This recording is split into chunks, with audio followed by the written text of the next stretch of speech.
question about what's going to be in the energy mix. Is there going to be nuclear? How much geysers are we going to have? Are we going to have well-reasoned policies around what kind of solar we develop? All of those questions. The ultimate thing is Sonoma Clean Power is a democratic process to get our energy decisions. So there's no guarantees. It's really what we as our community, what we value and what our input is. So as far as what is the plan so far that staff has come up with and said, oh, this is what we think makes sense to get some initial groundwork, we can answer those questions. And then we can also say, where it goes, it could go in whatever direction the community chose. If the community all decided they love nuclear power and voted in politicians that love nuclear power, we would get nuclear power even if it was prohibited right now. And right now, the staff recommendation is no nuclear power, no coal. So that we have some solid rules in place right now, but it's really what we're going to do for the future. As far as the details on what kind of solar will we develop, that is less. They have some plans in place to do things like net energy metering and a feed-in tariff and ways that will really incentivize solar. But as far as what kind of rules we put on that, do we make sure it's local installers that do this?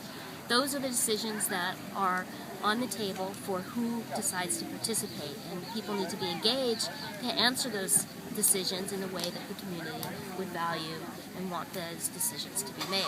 And as far as the geysers, the main energy service providers that were asked to provide the major part of the energy that will be bought on the market, the geysers put in a proposal, but they couldn't do all the services. So they're not one of the 4 main energy service providers that we're looking to get our service from.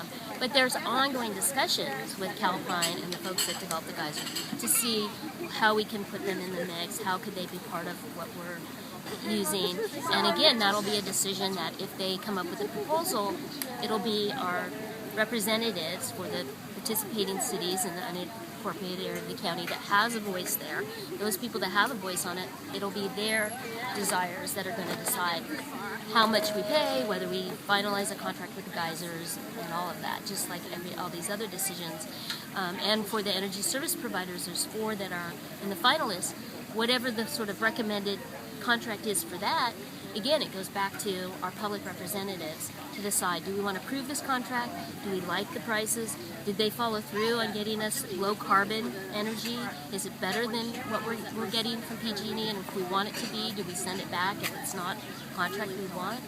All of that, if you're participating, if you got a representative there, then you get to make those decisions. If you don't, then you know you're guaranteed to be only PG&E. You're definitely going to have nuclear power, unless there are other generator breaks, because they all seem to be, they're Diablo Canyon and all their nuclear power plants are having a lot of problems. So you know what you get with PG&E. You can either be stuck with that, or you have this opportunity to have an endpoint and have this, all these great opportunities the other one, which is really, what is it going to be? It's going to be what we make it.